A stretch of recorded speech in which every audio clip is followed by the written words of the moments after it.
In this episode of Disturbing True 911 Calls, a family man joins Uber as a driver, then terrorizes Kalamazoo for hours. A brave woman calls for help while sitting next to her kidnapper. Healthcare workers overdose on duty, and a teen survives a bear attack. Saturday, February 20th, 2016, started off as a normal day for 45-year-old Jason Dalton. He took the family's German Shepherd, Mia, for a walk while Carol, his wife of 20 years, went out with their 15-year-old son and their 10-year-old daughter. After that, he ran errands for a couple of hours with a friend, Brian. Later, he told Brian he might nap and then go to work. Dalton was an insurance loss adjuster in Kalamazoo, Michigan. He had taken on some driving for Uber in his off time just 2 weeks before. The Daltons weren't struggling financially, but he liked the idea of making some extra money to take his family to Disney World. His first trip of the day refused to get into the car because he had their family dog with him. Just after 4:30 p.m., Matt Mellon booked an Uber, but the ride did not go as planned. Initially, the drive was regular, but after they'd driven a short while, Dalton received a phone call.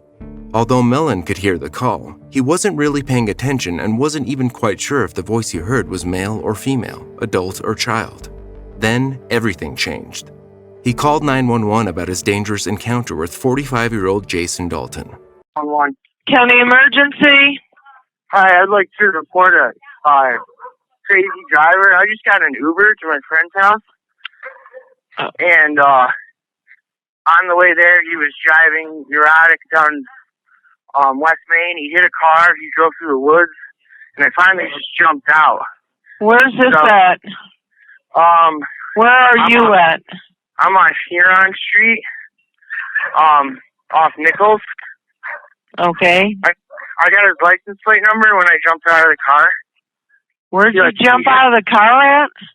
No, I mean, he stopped because I was like, this is my destination. I just had to get out of the car because I was scared. He was driving 50 feet in. Well, when we tried to go right onto Nichols, you know how it kind of, there's that yield sign and there's that big patch of grass. He drove through that. Okay, just a second. Let me get you right place, okay? Stay on the line. More calls followed from the witnesses of the reckless driving, as well as the owner of the vehicle involved in the hit and run. He told the dispatcher, "He hit me pretty good. He was going like 50 miles per hour. Nobody was injured in that incident." However, as the night progressed, the 911 calls escalated. After Mellon escaped from his car, Jason Dalton sped home, where he went inside and drank a glass of water, then went down to the basement and prepared his guns, filling up the magazines. By the time he set off, he was carrying a loaded Glock 9mm semi-automatic pistol and was wearing a bulletproof vest under his jacket. Dalton called his wife to swap cars since he had damaged his. They were going to meet at his parents' house, but instead of going straight there, he accepted a new trip. About an hour later, a teenager called Macy ordered an Uber, and Dalton arrived. Thankfully for her, they couldn't find each other at Meadows Townhomes in Richland. Sadly, as a result, the driver approached Tiana Carruthers, who was crossing the parking lot with her daughter and some other children at the same apartment complex the second rider was supposed to be at. Dalton asked if she was Macy, and when the mother said she wasn't, he drove off, then circled back and shot her. Of the 14 shots he fired, 4 hit Carruthers. No one else was injured. Where did they shoot at? County emergency. Yeah. Hello, I need a ambulance, police at. Please hurry up. Somebody fire shots. Okay, listen. She on the ground. I don't know if she hurt. Okay, ma'am, give me the number again. In front of in Savannah Trace Townhome. Okay, so female's down. She's been shot. Don't move. Don't move. Okay, where's the person that shot her? I don't know. The car sped off, please. Okay, ma'am, we're going to get the people going there, okay? I just need you to stay on the phone so I can get further, okay? Okay. Yep. Okay. I don't believe it's happening out here. Please don't move. Please don't move. They coming, okay? Please don't move. We got the kids. Please don't move. Just stay there. Okay, we'll get them. You just calm down. Don't move. We got them. Don't worry about it. Yeah, they was in the car. They sped off. Do you see what kind of car? Did anybody see what kind of car it was? Where you are? They saw it. They didn't know what kind. What color was it? It was a silver car. That's all we know. It sped off so fast. Silver car? Okay. I mean, it was like about 9 shots. Okay, they coming. Fine, they coming. Okay. Everybody's on the way. I'm still going to put you on hold for a second so we can get ambulance and rescue, okay? Okay, please. Multiple neighbors called 911 after hearing the gunshots. Tiana was rushed to hospital to undergo a number of surgeries. As Dalton sped off, he clipped another car. From the apartment block, he raced to his parents' house. Just down the road from the Meadows, he went through a red light about 80 miles an hour and sideswiped a car for the second time in 2 hours. Dalton hid the damaged Chevy Equinox in the garage at his parents' house. When his wife arrived, though, he discovered the Hummer wouldn't start. So instead, he took his parents' black Chevy HHR, which she had been driving. Initially, it was said that Carol thought nothing was off with her husband. It later came out that he had told her he was having trouble with the taxi people and that another driver had shot at him. Dalton fetched a loaded gun for his wife, telling her that she could not go back to work anymore and that the kids could not go back to school. When she asked what he was talking about, Dalton replied that as soon as she saw something on the news, she'd know it was related to him. Shortly after 10 p.m., the driver cut through Seal Kia, where a Dalton fatally shot Richard and Tyler Smith, a father and his 17-year-old son who were looking at cars. Earlier that day, the teen had spent time looking at cars with his girlfriend, Alexis Cornish, who was also 17. When the father and son got out to look at a blue Ford pickup truck, Cornish stayed in the back seat of the car.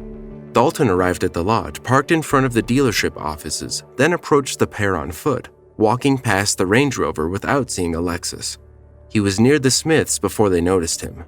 After a brief conversation, Dalton shot the father and son. A witness said even after they had both fallen to the ground, he fired more shots.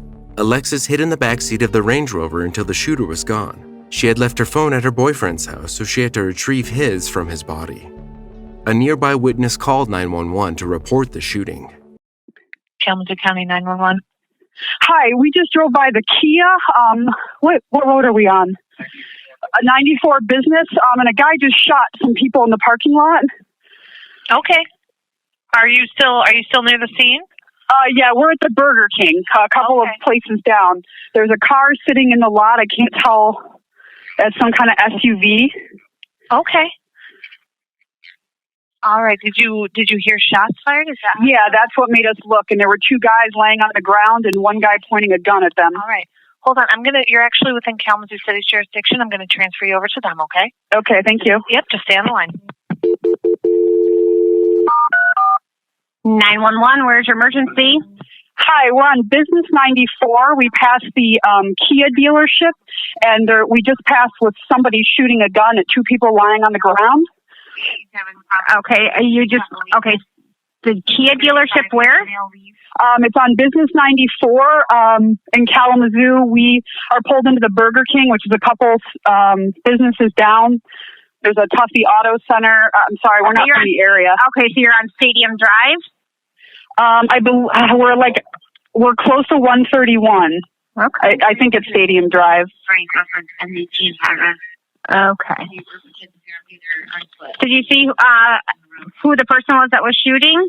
No, I just turned because we heard gunshots, and there was a man standing there pointing a gun at two people lying on the ground.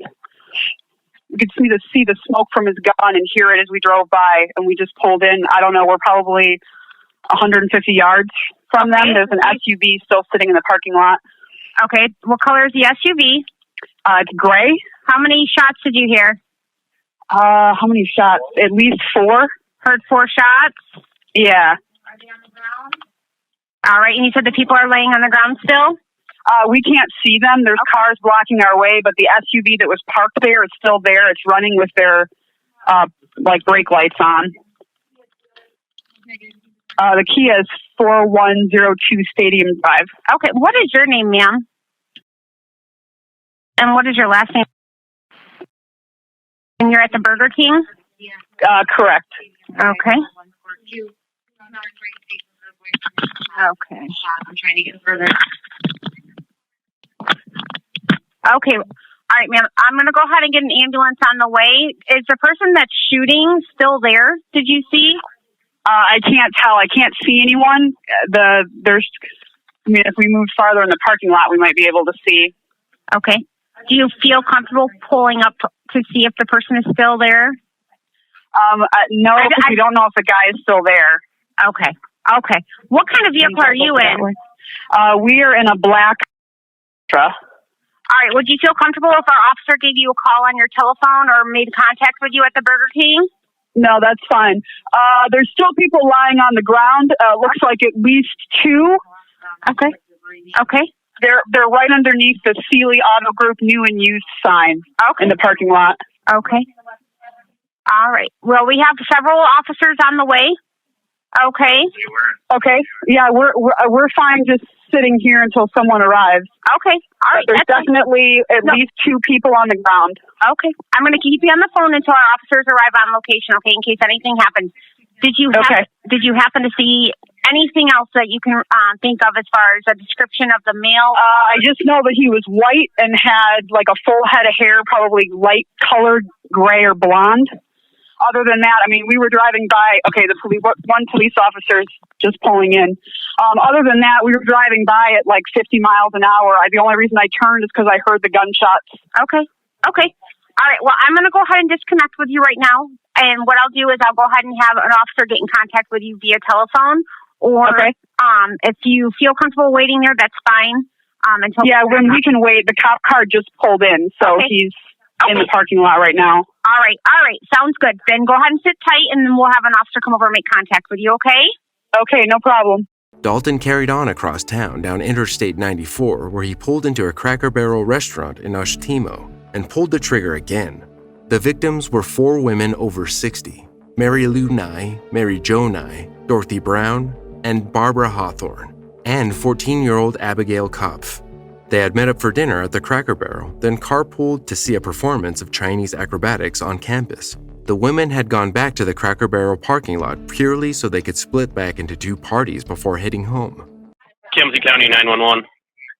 I'm at the Kalamazoo Cracker Barrel, and there's been gunshots in a car. There's gunshots in a car?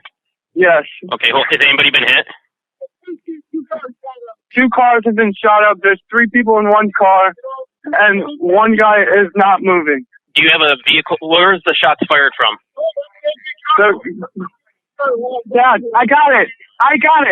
We're at Kalamazoo Cracker Barrel. If we're at Cracker Barrel, I got that. Where's the vehicle where they were shot from? They're both in the parking lot. They're both in the parking lot? What's the vehicle that fired the gun? It's a blue HHR, dark blue, and it drove off right as we pulled up. Oh, it's a blue HHR? Yeah. Do you have a plate or anything? Which way did they go? No, because right as we pulled up, he was pulling out, and he just took off out of the entrance. All right, you said it was a blue HHR, correct? Yes. All right, hold on just a second. Okay, can I get an ambulance to this? Get an ambulance. Okay. Get an ambulance. All right, are they breathing? One is not. Are you guys all okay? Okay, so this one car is okay. The other one is a minivan, and the passenger is not moving. Passenger's not moving? No. Did you see who the person was? No, the because driver? right as we pulled up, they flew out of here. Sir, are you still there? Yes. Okay. Where are you at right now? I'm right behind both of the cars. Both of the cars? Yes. Right, don't hang up, okay? I'm going to throw you on hold just a second, okay? Don't hang up. Problem. Sir, are you still there? Sir, are you still there? Yeah. Okay, what's your name? Are you out with officers right now? Yeah. Okay. All right, I'm gonna put your information in here so they can speak with you, okay? Okay. 2 cars full of carnage were left behind. As first responders arrived on the scene, they could hardly believe what they saw. Then suddenly, there was a small glimmer of hope. 14-year-old Abby Kopf, who'd been out to dinner and a show with her grandma Barb, and the other victims had been shot in the head but was alive. The teen was rushed to surgery at Bronson Hospital. Doctors treating 14-year-old Abigail had called a time of death, and the body was maintained so her organs could be harvested for transplant. And then breathing and a heartbeat were detected, a miracle. She then squeezed her mother's hand once, and then again after a prompt. Miraculously, the 14-year-old survived. Meanwhile, Dalton had simply resumed picking up Uber fares. Once again, people shuttling back and forth from bars in downtown Kalamazoo for a few dollars each, just as he might have on any other night. Only on this night, he was driving around with a loaded murder weapon hidden in his coat. Some passengers even asked him if he was the shooter, and he denied it. Finally, at 12:40 a.m. the following morning, a Kalamazoo city deputy pulled over Dalton in downtown Kalamazoo, driving a black Chevy HHR and wearing a bulletproof vest. He surrendered and was arrested. The driver was charged with murder for each of the 6 who died and attempted murder for the 2 who were injured. As the community buried the victims and supported their survivors, years of legal delays and appeals plagued the case. During a police interrogation with Dalton, he explained to officers why he committed the brutal murders. I'm not a killer, and this is what I know that I have killed. I know that you guys are gonna have a hard time believing this, but it literally took over mind and body. The Uber app? It was red when I first started. Okay. It switched from red to black. Okay. When it's in that black mode, it literally has control of you. The shooter's court-appointed lawyer applied for a competency test, but the psychologist found Dalton fit to stand trial. During court proceedings, his attorney fought for and won the right to keep his confession out of evidence. Multiple witnesses and victims came forward with their testimony, including Tiana Carruthers. While relaying her story, Dalton had a very public courtroom meltdown. From then onwards, he appeared via video. The survivor of the car lot shooting and Tyler Smith's girlfriend, Alexis Cornish, also testified during the trial. There has been some delays in the process brought about by the issues with regard to evidence's admissibility. Finally, after 3 years, the Kalamazoo community awoke from a nightmare that turned out to be real, and the horrible story got its last chapter. Jason Dalton pleaded guilty to 16 charges Monday, including 6 counts of murder. He was sentenced to life in prison without parole. Victim impact statements were given by the family members. I'm thinking, why would you hurt me? I pause, replay, and relive every single moment. Pause, play, rewind, slow, fast. I just can't keep living in the past. But it feels so fresh waking up in cold sweats that you, Jason Dalton, might come again and empty a full clip. You tried to kill us all. You failed. I'm standing here, right here, in your face, in front of you. How does it make you feel? Look at me. How does it make you feel? She wasn't just an aunt. She was my close confidant. And I trust that the Almighty God will haunt you eternally, starting now, with the fact that you are nothing but a pile of worthless evil. Worthless. I hope the prison system and your prison mates serve as an endless reminder that you are nothing but worthless, despicable evil. When the detective sat my mom and I down and told us that my brother and my dad had been shot and killed, I couldn't feel a thing. I was emotionally numb and I felt like time had... Local news station Wood TV 8 followed teen survivor Abby Kopp's recovery. After multiple surgeries, she managed to start high school in 2017. Kopp suffered from daily headaches and seizures as a result of the shooting. This video is sponsored by Simple, a nutrition app that helps you keep track of your health and diet. More than 10 million users have already joined the app. Because Simple helps you take care of your body without the frustration of fad diets. Click the link in the description and get a 56% discount for the 3-month plan by simply taking a short quiz. Intermittent fasting is what our ancestors used to do before we came up with the whole 3 meals a day thing. And it's a way to lose weight or stay healthy without fad diets. You already fast at night, it's just about also fasting during part of the day. While there are some intricacies to be aware of, you don't have to worry about any of that stuff. Because Simple makes it simple. You'll get daily support, customized guidance, expert advice, life hacks, and motivational content that will help you succeed while developing a healthy relationship with food. But everything I'm saying means nothing until you check out the rating in the App Store. And if you can't trust strangers on the internet, who can you trust? And you can also use my personal promo code TRUE911CALLS and get 56% off the first 3 months. Go to the video description, click the link, and take Simple's short quiz. This will get you 56% off the 3 months plan, which is pretty good just for answering a quiz, right?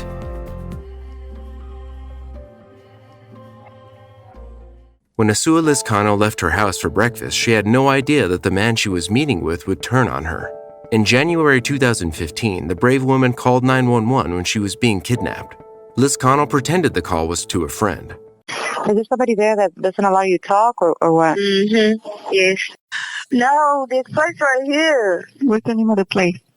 Oh, the Drury Inn. Drury. You still on the freeway, yes or no? No. You on Highway 6? Yes. Hello? Yes, you still there? Yes. Is there a cop behind you? Yes. Yes. Can you go outside? Yes, I probably can, but I don't want to get out of the police station now. That Monday morning, Christopher Nywoke called Lizcano and offered to take her for breakfast. But as soon as she was in the car, he insisted that they were going to Austin. The two had met through a mutual friend a week prior. Nywoke said he had a court appearance in Austin. He was facing a trespassing charge there. Lizcano's iPhone showed a 35-minute call to 911, which eventually led Precinct 5 constables to locate the vehicle in West Harris County. They were able to pull the car over without additional incident. Nywoke was charged with unlawful restraint in Houston. The victim said she'd learned a valuable lesson and urges women to be more vigilant, be a queen.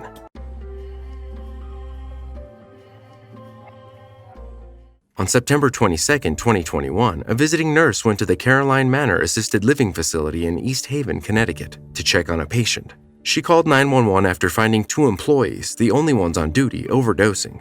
East Haven, Jasmine 1, what's the address of the emergency? What's the phone number you're calling from? Okay, thank you. What's the problem? Not exactly what happened. Well, I'm sitting here on the stairs, and the manager of the building is on the stairs, and I'm not sure what's wrong with her. She's not responsive, but she's making all kinds of noises, so I'm not really sure. She's the manager of the property there? Yes. Okay, she's not responding. From the VA, I just happened to be here. Okay, how old is she approximately, if you had to guess? If I had to guess, maybe 28, 29. Okay. Is she awake at all right now? No. You can hear her. Hold on. Is she... God, I'm sorry. Is she breathing? Breathing? Yeah. Okay. She's not responsive. Okay. Is her breathing like completely normal right now? Does it look like she's struggling to breathe? No. Okay. It's like she breathes and then she stops, and she breathes and she stops, and she's making all these noises, and she's literally on the stairs. Okay. I can't even move her. All right, hold on 1 second. I'm just going to talk to the paramedics, and then I'll come right back to you, okay? Okay, thanks. Sure, hold on 1 second. Yeah, they're coming. Thank you, Tom. But, grab your medicine. Grab your medicine off the table. I want somebody to walk off with it. Jasmine, can you hear me? Jasmine, can you hear me? I just called 911. Okay, do you know if she took anything? I don't know. Okay, I don't really know her. I just happen to be here. Yeah.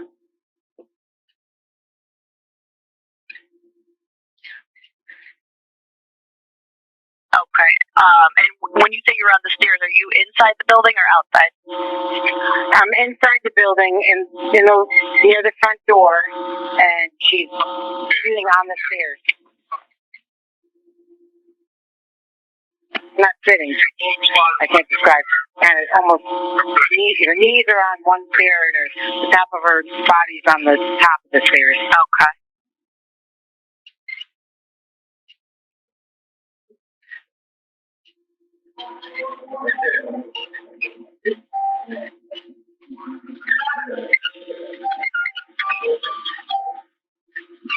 Okay, are you able to get her flat on her back on the floor? She's a lot bigger than me. I can try. Okay, yeah, if you could try to get her flat on her back. Yeah, hold on. I'm gonna hand the phone over to somebody else. Yeah, go ahead. Have somebody. Yeah. Hello? Hi. I just asked her. She said she was gonna try to get her flat on her back on the floor. Excellent, yes. Okay. Please speak. She's what? But we can do that. Yeah, go ahead and try to. Okay, she's a big person? Yeah, but we can do that. Yeah, perfect. Okay. Let me know once that's done, okay? Yeah, she just passed out. Do you know if she took any medications or anything like that?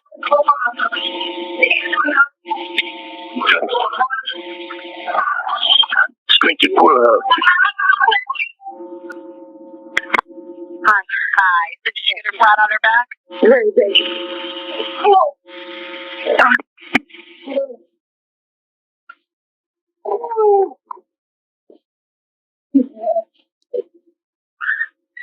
Can you hear me? Yeah, I can hear you. Did you get her flat on her back? We can't get her up. You can't get her up? No. Okay. Do you guys have any Narcan or anything in the house there? I don't know. Okay. I don't know. And she's still unconscious at this point? Yeah, her eyes are open. She is breathing. Okay. So, yeah, that's a good thing. Just keep watching. I tried. I can't pick her up. Yeah, no, I appreciate you trying to do that. Just keep a close eye on her breathing. If for some reason her breathing stops, more regular. Just here, I'm monitoring. Okay. Yeah. No, they're right around the corner. They should be pulling in. Okay. Yeah. You know, she was with somebody that was downstairs, and I think he was high. Okay. You know? Somebody that lives there? That was with her. Okay. I'm not that familiar with this place, so there was somebody that was sitting in a basket. Okay. I thought it was very strange, but yeah. The rescue's actually pulling up there now. If you want to just guide them. Okay, good. Okay. Open up the front door. There's no front door, is there? I don't think there's a front door. They have to come in the side. Okay. Yeah. No, she's not. Everybody got to move out of the way, though. Yeah, just have everybody move out of the way so they can try to get easier access to her. Okay, you can move now. Yeah. Yeah. This is very strange. And you said she's the manager of the building there, Caroline Manor? She's the manager of the building, yep. All right, and her name is Jasmine? Okay. Yeah. Okay. And you don't know if she has any medical history, like seizure disorder or anything like that, right? I don't know her at all. You know, I just happened to be here bringing somebody their meds. Okay. Yeah. I swear, it almost sounds like she's sleeping. You know? Huh. You know? Okay. It's really strange. Like, I've seen somebody OD, so it doesn't look like an OD to me. Yeah. You know, but maybe she didn't take enough. Yeah. Okay, you guys move. You can move now. All right. They're here. Okay, perfect. Go ahead and talk to the paramedics. You're welcome. Okay. Okay. Bye-bye. All right. Bye. The visiting nurse arrived at the facility around 3 p.m. that Wednesday afternoon to find the manager and another employee overdosing while the patients were left without supervision. However, these 911 calls would uncover more than expected. Upon arrival, East Haven Fire Department responders were directed to a lower-level office where they found a male employee in cardiac arrest. They also discovered a female employee suffering from an overdose on the main floor of the facility. Both were administered Narcan and rushed to Yale New Haven Hospital for further treatment. It was later determined to be caused by fentanyl. Captain Joseph Murgo of the East Haven Police Department said the officers discovered a pretty significant amount of narcotics in plain view. The incident highlighted that the facility had 21 residents living there when it was only cleared for 16. A surprise inspection conducted by the Department of Public Health and East Haven Fire Marshal Charlie Miller the month before had uncovered that issue, along with more than a dozen other code violations.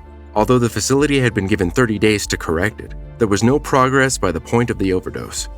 On September 29, 2021, 7 days later, the owner, 51-year-old Timothy Conroy, was arrested and charged with the violation of the fire safety code. There is a criminal investigation into where those drugs the workers overdosed on came from, as well as looking into the code violations. No patients were injured during this incident.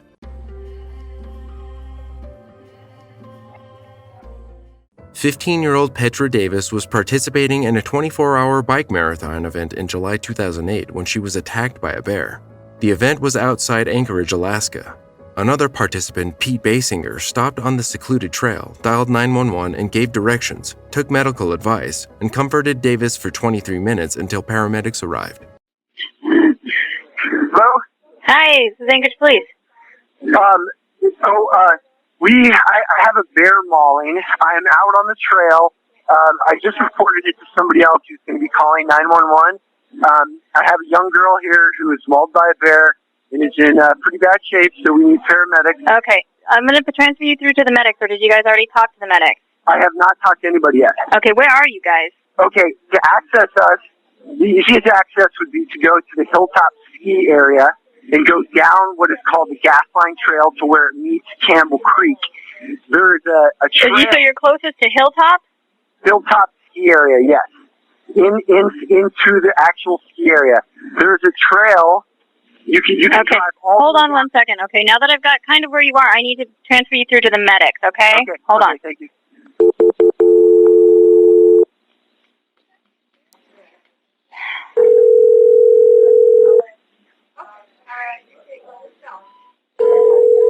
Fine, I know you will be.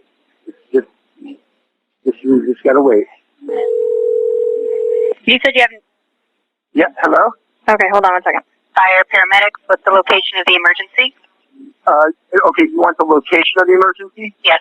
It is on what is called Rover's Run Trail, and the best way to access that is by the Gas Line Trail, which begins... Okay, what's the problem? Tell me exactly what happened. Okay, I just came across a young girl who was mauled by a bear. I'm going to ask you some questions about her while my partner gets help started. We do have calls on this. I just need to get some better patient information. How old is she? I believe she's about 16 years old. All right, I'm just confirming. Is she conscious? She is conscious. Is she breathing? She is breathing heavily, yes.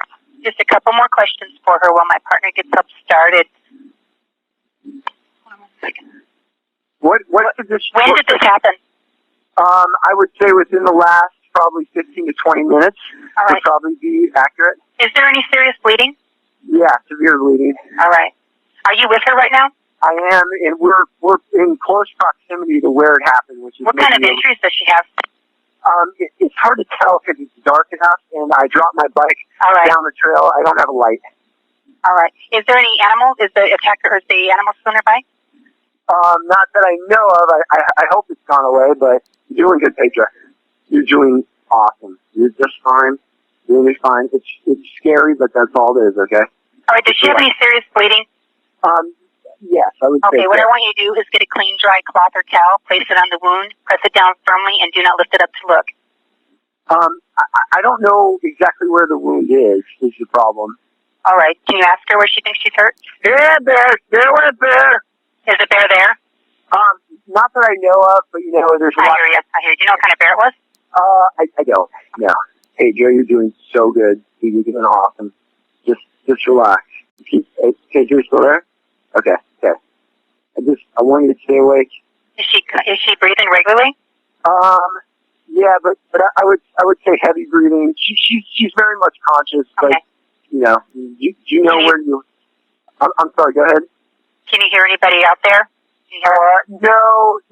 There's a good chance that someone will be through any time now because there's a bike race, a 24-hour race going on. And bikers will be coming through, but it gets... Okay, if there's a bike, if you see somebody pass by, I want you to stop them and...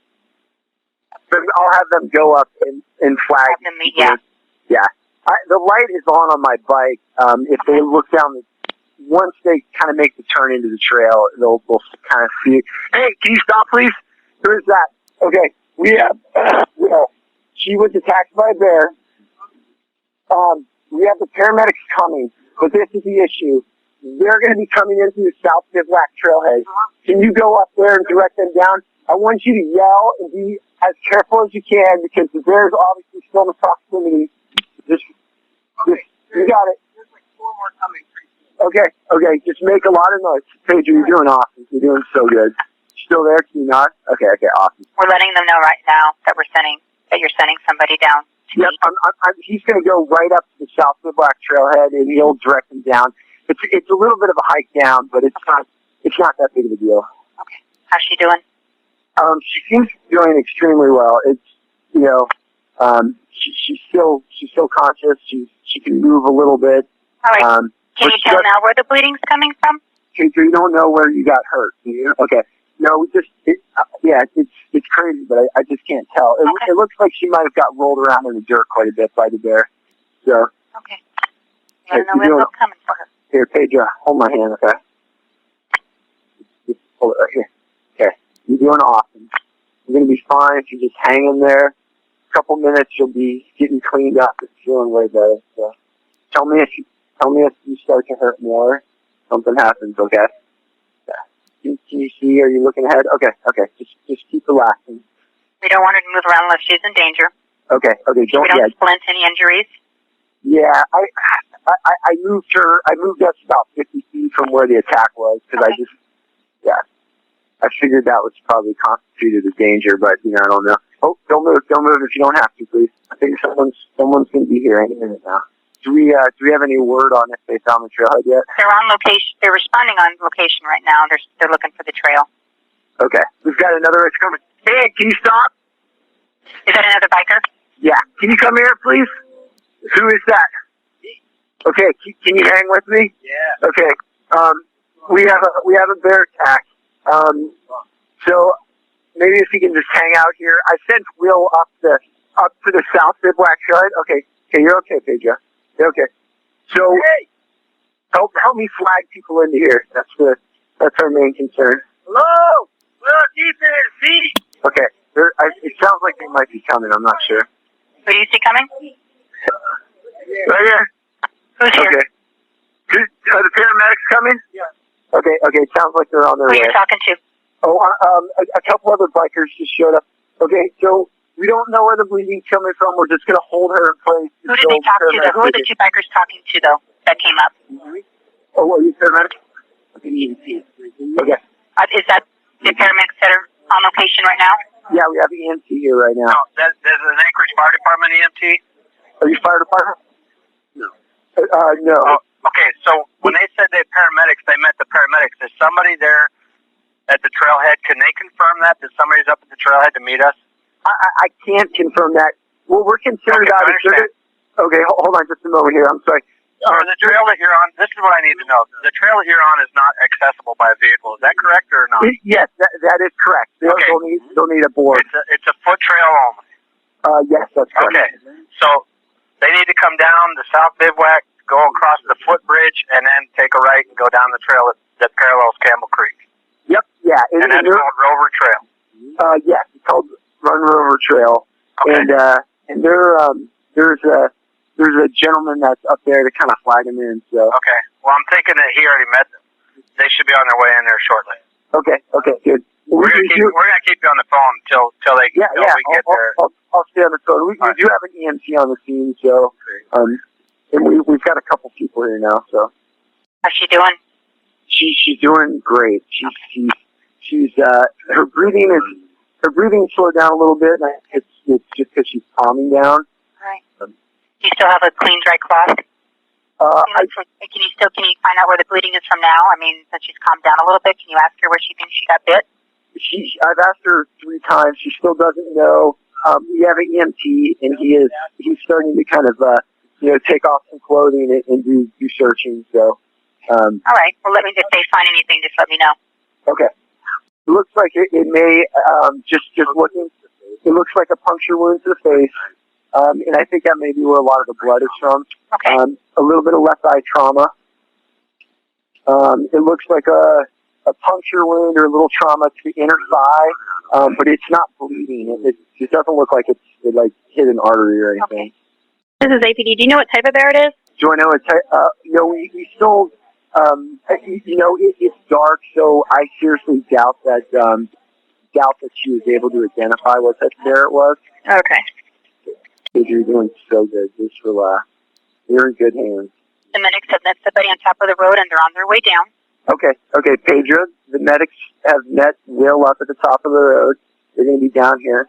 Oh, okay. And I think I mentioned that there is a puncture wound to the inner thigh. Yes, you have. And also one kind of on the quadriceps, or like above the knee. It looks like kind of a similar wound. Okay, yeah, she's starting to have a little trouble breathing. Do you think it's because she's in pain, or? I think she's got a lot of pressure right on my leg there. I wonder if that's going to hurt her rib. Yeah, remember, we don't want her moving. Keep her in the same position that she's in. Okay, we had to move her on her side. She kind of has rolled over on her side. There seems to be a little bit of a puncture wound maybe in the throat area. I think she's starting to struggle to breathe a little bit at the moment. All right, let me know if anything changes with her. Okay, she's breathing more rapidly now. Okay. As we've moved Just her on. reassure that we have help on the way for her, and that the medics are coming. Petra, I know it hurts. Just relax. The medics are on their way. They're going to be here in just seconds. Just relax. And sir, we've got officers escorting the medics in right now. Okay. They have some police coming in with the medics because they're concerned about the bear in the area. Can I get your name, sir? My name is Pete Basinger. All right, thank you. We also just located a kind of a wound, kind of a rather large, I would say probably 3 inches long. I'm just confirming that with the people that are helping her, they have a clean, dry cloth on these wounds. They're applying pressure and they're not lifting it up to look. Well, the EM is rinsing the wound. They don't seem to be bleeding that bad. It's a facial wound that seems to be bleeding. Okay. But just to let you know, there is a wound in her back, kind of above her left butt cheek. It's probably about 3 inches long. It's kind of into the meaty area there. It's not bleeding that bad, but it is, a little bit dirty. So. Okay. You're doing awesome, Petra. Just keep relaxing. We're going to get you all fixed up here. Okay. Is that medics? The medics have arrived. We have They're with her? Okay, excuse me? Is that the ASD medics? We have we have a fire department medic. And are the police with them too? Yeah, the police are here with guns and everything. So Okay. I'm going to let you go so you can talk to them. Thank you for calling for her. Okay, thanks. Bye. Bye. The team was an accomplished biker, cross-country skier, and runner. She was 13 hours into a 24-hour trail bike race in far north by Centennial Park when a bear presumed to be a grizzly attacked Davis. Thankfully, Pete Basinger, her longtime friend and coach, was the first rider to find Davis after the attack. Basinger was also participating in the race. He told the Today Show that the 15-year-old was bloodied and didn't know who she was. The coach also spoke to CBS 11. I picked her up and carried her down the trail, and she had a cell phone in her hand and gave it to me, kind of shoved it into me. It was only after this that Basinger realized who the victim was. The bear punctured a lung, broke 8 ribs, mauled her right leg, and nicked her carotid artery, leaving her a bloody heap in the trail. Despite her injuries, Davis could still call 911 on her cell phone before Basinger arrived. On the tape of the call, her voice is a gasping and desperate whisper. Basinger then called 911 twice more but was unable to get a connection. He then called the race director, who called for help. It took rescuers, escorted by armed police against the possibility of another attack, more than half an hour to get to the pair. Another few minutes and she would have bled to death from the damaged carotid artery. Yet remarkably, Davis was still conscious, initially not feeling any pain at all. The 15-year-old underwent several surgeries in the days after the attack and spent 20 days in the hospital. Just 3 months after the attack, Davis told an interviewer that although she was still undergoing physical therapy and had scars on her back, side and right leg, she was almost 100% back. The race was later moved from the park. In 2019, the Alaska Huts Association hosted an annual women's mountain biking clinic in the heart of Kenai Mountains. In a video from the event, Davis shared her story. I got mauled by a bear about 11 years ago. Did you really? I did. Yeah, wouldn't it be funny if I was like, no, I'm lying. All the stories that I've told are false. After the joking start, the brave woman retold how the attack unfolded and the aftermath of it. I'm really fortunate to have a pretty miraculous recovery. I recovered a lot faster than a lot of people thought. I'm really fortunate that I don't remember much of the incident, and I went to therapy for a little bit, but not much. And I still love mountain biking, and I've never had this big comeback that I remember everything and I can't get out and ride. Petra Davis still doesn't like riding at night, but she rode the Kenai 250 on the 10th anniversary of the attack. For more true 911 calls, watch this episode next. You can also let me know which call was your favorite in the comment section below.